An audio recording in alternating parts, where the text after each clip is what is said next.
J'ai le plaisir d'accueillir sur le plateau Sébastien Jean. Bonjour Sébastien. Bonjour. Professeur titulaire de la chaire Jean-Baptiste Say d'économie industrielle au CNAM et membre du Conseil d'analyse économique. Face à vous, Christian Parizeau. Bonjour Christian. Bonjour.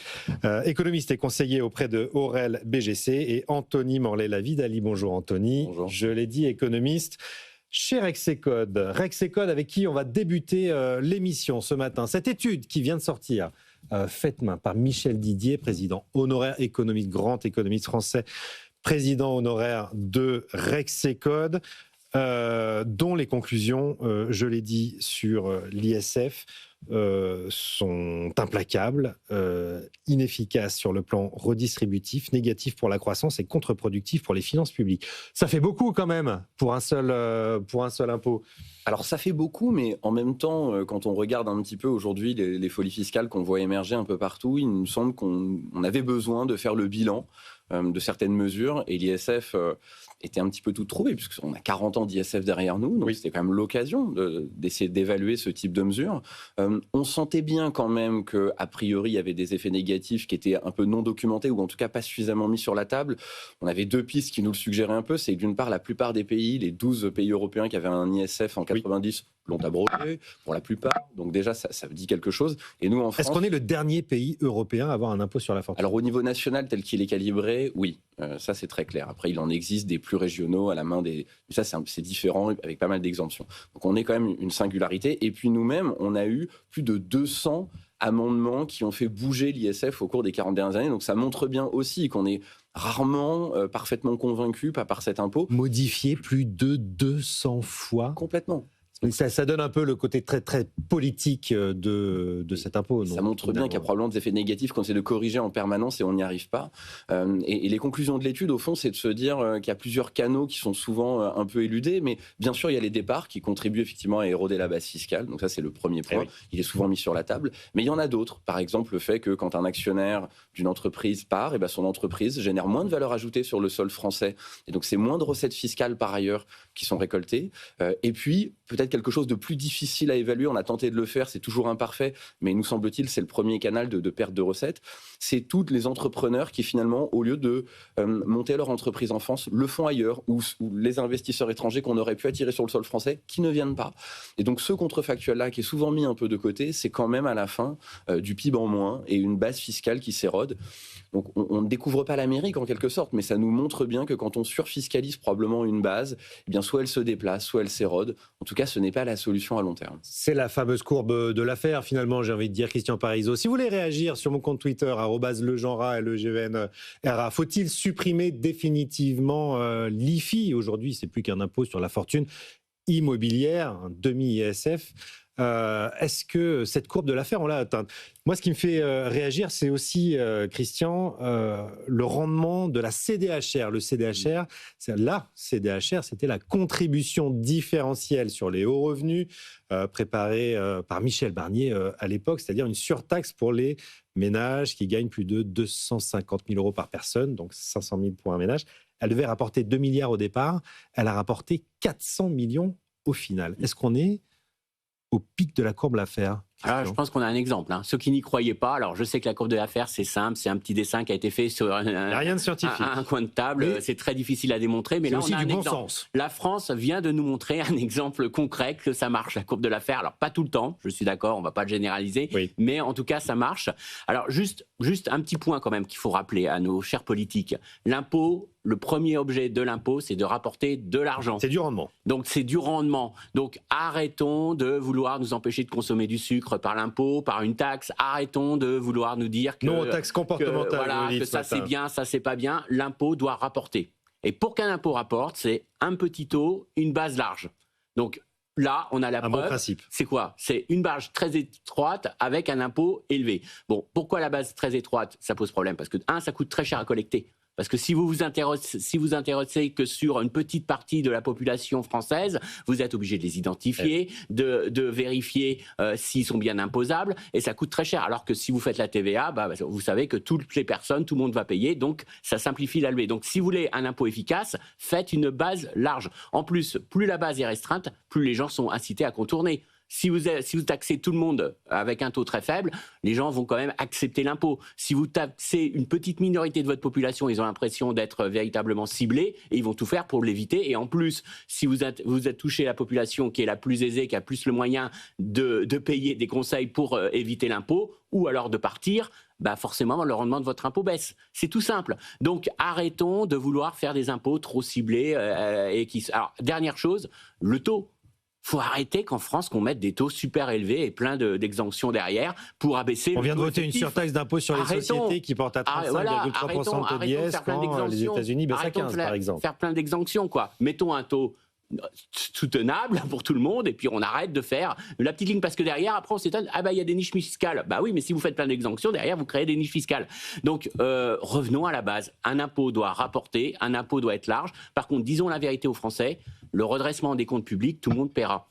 À un moment donné, il faut quand même faut casser cette idée que seul 1% de la population, il suffit de taxer 1% de la population et qu'on réglera tout le déficit public français, qu'on réglera l'endettement de la France en taxant qu'1% de la population. Tout le monde va payer. Il faudrait peut-être qu'un jour un politique ait aussi le courage de dire ça aux Français dans les yeux en leur disant on a vécu au-dessus de nos moyens, maintenant il faut qu'on redresse nos comptes. C'est pas dramatique, il faut que tout le monde fasse un effort et ça touchera tout le monde parce que ça sera pas en prenant une petite partie de la population française qu'on réglera tous nos problèmes. Christian Parizeau, président, moi je dis. Parole d'or.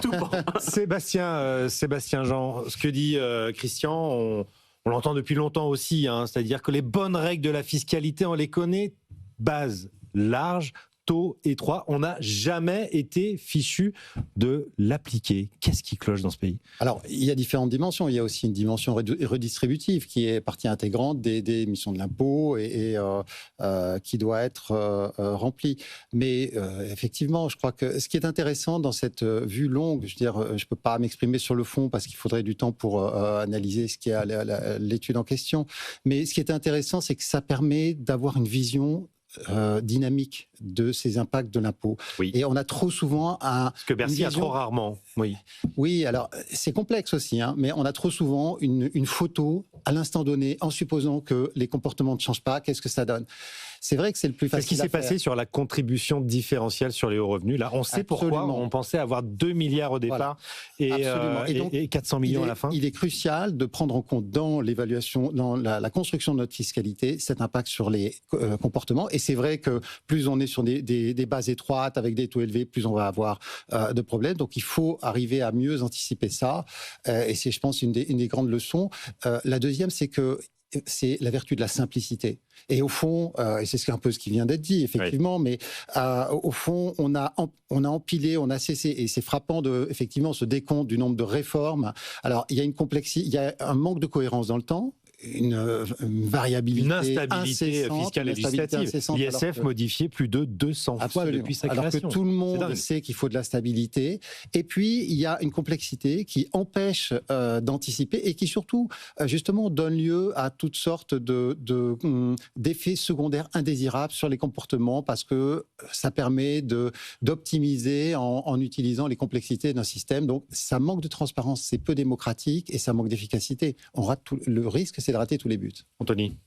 Oui, peut-être pour revenir sur la contribution. Sur la CDHR, oui. En général, le lapin reste rarement dans le viseur du chasseur. Il faut bien comprendre de quoi il s'agit. En fait, l'idée, c'était de dire pour un ménage célibataire qui a plus de 250 000 euros de revenus fiscaux de référence et c'est 500 000 pour un couple, l'idée, c'était qu'il paye 20% de ce total. S'il le payait déjà via l'impôt sur le revenu, sa part était déjà donnée, mais sinon, il fallait qu'il paye la différence. Et on sait bien qu'une partie de ces ménages-là se payent en versant des dividendes. Oui. Donc en fait, ce qui s'est tout simplement passé, c'est que les ménages n'ont pas réalisé les plus-values, ne sont pas versés des dividendes. Donc au passage, la double peine qu'on va avoir, c'est que comme les dividendes passent déjà par l'imposition via le prélèvement forfaitaire unique par le PFU, le rendement du PFU, lui, probablement, a également été plus faible que prévu. Parce qu'effectivement, les ménages s'adaptent. Si vous mettez c'est la double sanction, donc. Bien sûr, surtout sur une année. En plus, quand on dit qu'on fait une contribution ponctuelle et une surtaxe, un one-shot, on se dit, cette année, je ne me verse pas de dividendes, j'attendrai les années suivantes. Donc effectivement, on se rend compte que les ménages sont rationnels, modifient leur comportement à mesure que la fiscalité bouge. On est en train de redécouvrir des choses qui sont quand même, somme toute, très basiques, mais qui fonctionnent assez bien. Oui, on a l'impression de les redécouvrir chaque jour en même temps, alors que c'est un jour sans fin. On essaie de taxer les riches, on voit que ça ne fonctionne pas très bien, ou en tout cas qu'il y a des effets parfois délétères. on subventionne les bas salaires aussi. Je voulais qu'on revienne sur la hausse de la prime d'activité qui a été annoncée la semaine dernière par Sébastien Lecornu. C'était une des concessions accordées au Parti socialiste pour décrocher justement la non-censure qui est en ce moment même en train d'être votée à l'Assemblée nationale. C'est Jean-Charles Simon, un autre économiste qu'on connaît bien, qui publie une tribune ce matin dans Les Échos et qui parle de préférence pour les bas salaires. Est-ce que c'est le cas en France? Est-ce que vous êtes d'accord avec ça, Christian Parizeau? Alors, là aussi, je repars sur l'origine. Qu'est-ce qu'on a fait ? On a fait quelque chose qui, à l'origine, n'était pas forcément idiot. C'est qu'on a basé le financement de notre système social sur les salaires. Oui, sur le travail. Ce qui n'est pas très gênant quand vous êtes dans une économie plus ou moins fermée, très peu ouverte sur l'extérieur, très peu exposée à la concurrence étrangère. Mais le jour où le salaire, qui est quand même le principal coût de production, est taxé et représente un coût élevé, vous êtes en concurrence avec des pays qui ont un coût du travail beaucoup moins fort. Plus faible, et donc, évidemment. à ce moment-là, vous avez un problème. Vous avez un problème de compétitivité. Donc, l'État a dit, voilà, j'ai fait une erreur. Alors, plutôt que de réfléchir à dire, on va plus financer notre système social par les salaires, on va peut-être le financer par l'impôt, par d'autres... la TVA, la consommation et tout fiscalité ça. sur le On a capital, fait ce mouvement-là. On a dit, non, on va juste lisser les choses. Et on a commencé à dire, on va commencer à bidouiller la tuyauterie pour que les gens qui sont à faible valeur ajoutée, qu'on booste leur salaire. Et on a monté des usines à gaz. On est dans les usines à gaz maintenant. La prime d'activité, les allègements de charges. les allègements de charges. Alors, au bout d'un moment, on a déséquilibré totalement notre financement social. Donc, on s'est dit, bon, on a trop fait pour les bas salaires, on va taper sur les hauts salaires parce que on va essayer de rééquilibrer pour que ça soit un peu plus neutre pour le financement social. Et on se retrouve avec une usine à gaz qui déconnecte la valeur travail par rapport à la création de richesse que vous produisez, parce que normalement, le salaire doit correspondre à la richesse. Alors, je dis en théorie économique, certains vont me dire que c'est pas vrai tout le temps, mais on ne rentre pas dans les détails. Grosso modo, vous toucher ce que vous produisez, la valeur ajoutée que vous créez.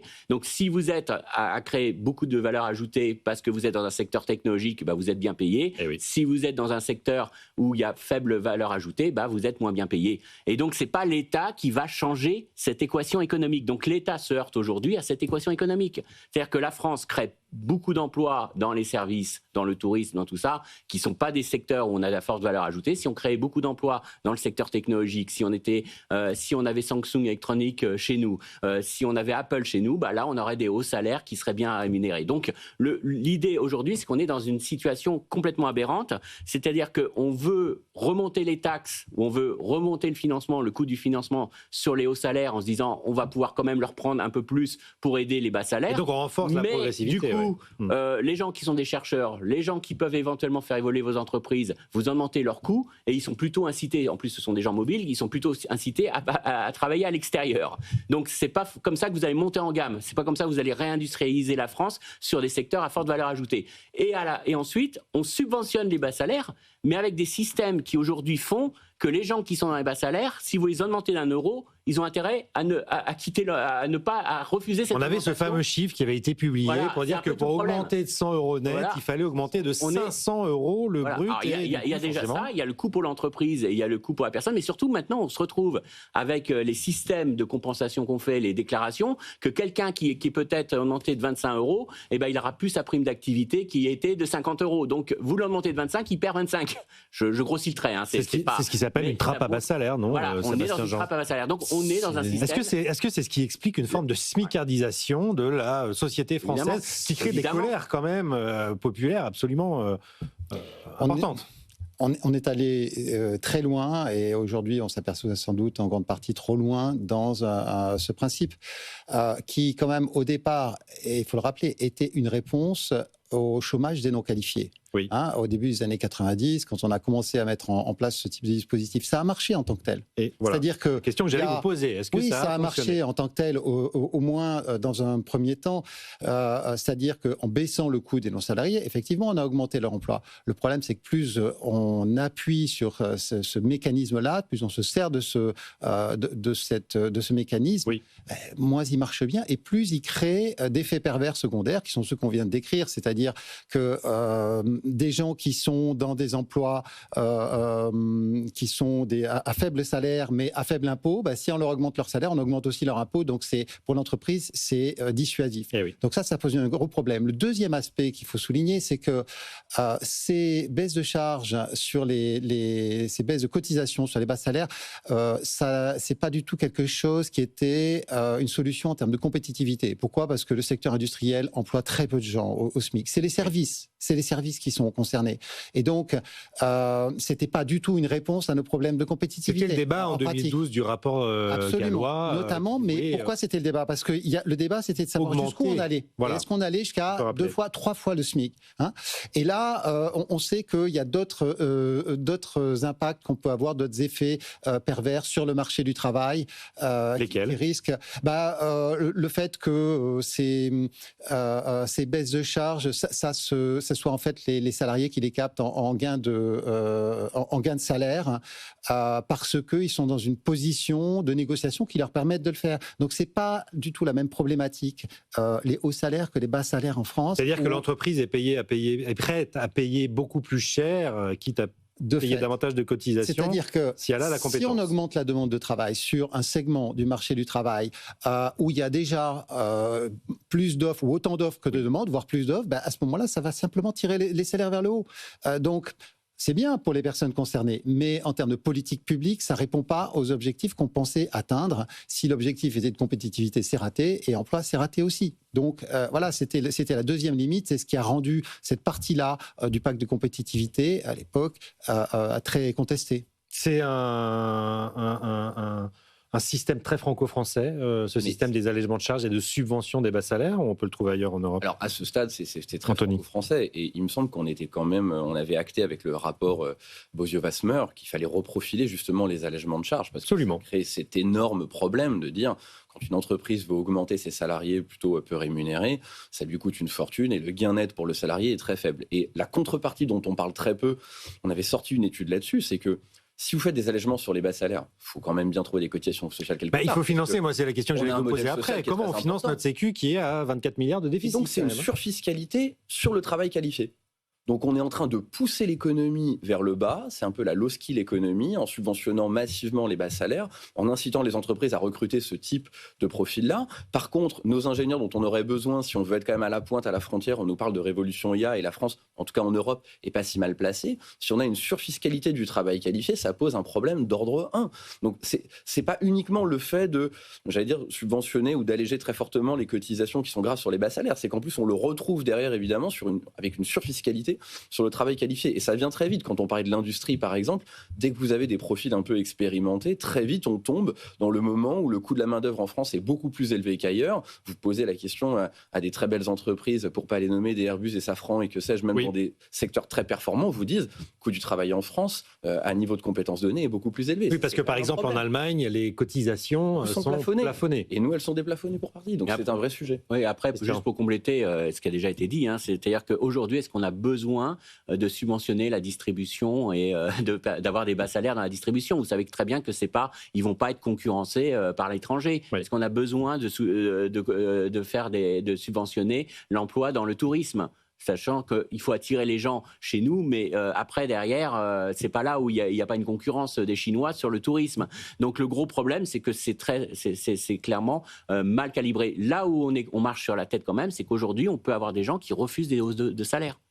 Ouais. C'est là où on voit qu'on est tombé dans un système qui est abusif. Complètement dingue. Parce que des gens qui refusent des hausses de salaire parce que le système les incite à gagner moins pour toucher plus d'aides publiques, c'est là où on a un vrai problème. Et donc les solutions, qu'est-ce qu'il faut faire ? Je veux qu'on apporte des solutions dans cette émission. Est-ce que c'est diffuser la base de financement de la sécurité sociale ? Est-ce qu'il faut aller chercher des taxes sur la consommation, sur la fiscalité du capital ? Qu'est-ce qu'on peut faire pour remettre les choses à l'endroit ?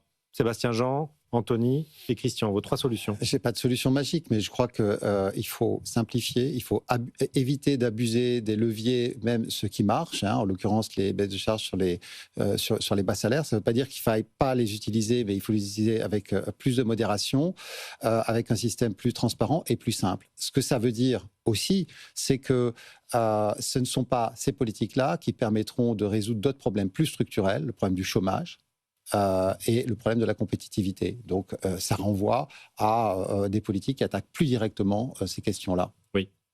Je vais être volontairement un peu provoquant, mais par exemple, Christian a raison quand il nous dit, au fond, les secteurs abrités, notamment les services, pas besoin de les subventionner. Oui, mais on a un salaire minimum qui est extrêmement élevé. Enfin, le groupe d'experts sur le SMIC, quand il fait ses comparaisons internationales, nous montre bien qu'à 62% du salaire médian, on a le salaire minimum. On a un SMIC qui, lui, est indexé sur l'inflation chaque année, donc il continue de progresser quand le salaire médian stagne. On subventionne en quelque sorte, parce que comme le salaire minimum rapporté au médian est plus élevé qu'ailleurs, eh bien, pour quand même qu'on ait des emplois au niveau du SMIC, on les subventionne. Anthony, on ne peut pas dire qu'on va baisser les salaires, le salaire minimum. On est complètement d'accord. Mais même le reprofilage, il est très clair que politiquement, c'est très difficile. Il faudrait aussi alléger probablement la fiscalité et les prélèvements sur le travail, parce qu'on sait que taxer les facteurs de production à long terme, c'est négatif pour la croissance. Oui. Problématique, c'est qu'on voit bien que mais on est en déficit de partout, donc on a besoin d'argent. C'est impopulaire de passer les prélèvements sur la consommation, par exemple. On voit bien que c'est des levées de bouclier dans tous les sens. Donc la réalité, c'est qu'on est coincé politiquement avec un modèle qu'on peine à financer,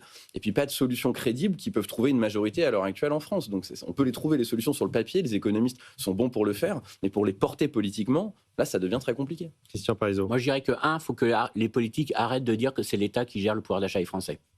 C'est ce qu'on entend, c'est ce qu'on a entendu dans le discours de Sébastien Lecornu. L'État va vous donner du pouvoir d'achat avec la prime d'activité, et c'est les entreprises, les grandes entreprises qui vont payer avec la surtaxe d'IS.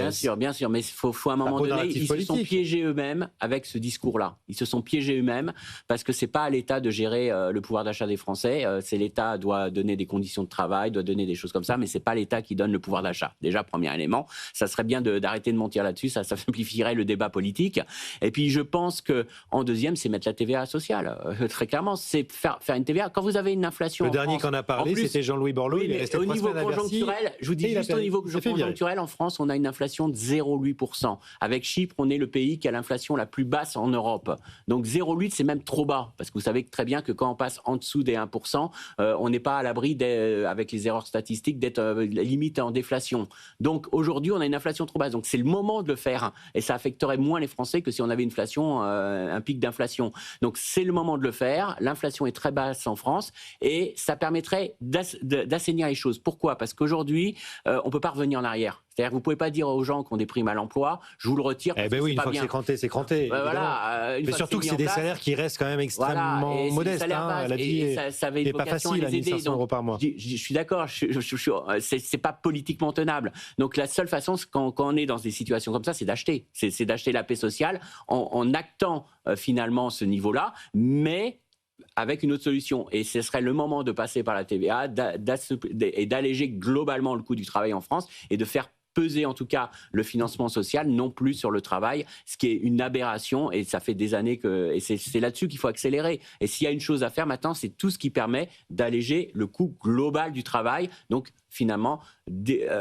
couper ce lien financement social avec le travail, c'est tout. Bon, il y a un élément dont on n'a pas parlé, c'est peut-être de moins dépenser aussi. C'est de faire des économies. Oui. Si on dépense moins, on a moins besoin de mettre de l'argent, de l'efficacité de l'euro public. Mais ce qui sera compliqué dans une population qui vieillit, il ne faut pas se leurrer. On n'a pas un levier énorme. On peut avoir un levier avec une meilleure organisation de notre système de santé, avec un rôle un peu en jouant un rôle. Il y a une étude qui était très bonne de l'OCDE qui a comparé les différents systèmes de santé, c'est-à-dire quelle était l'efficacité des systèmes de santé. Et parmi les meilleurs systèmes de santé, c'est le Japon. Ils dépensent beaucoup moins que nous, mais ils ont une efficacité qui est bien meilleure. Donc, je pense qu'il y a des choses à s'inspirer. Alors, c'est plein de choses. C'est le rôle de la prévention.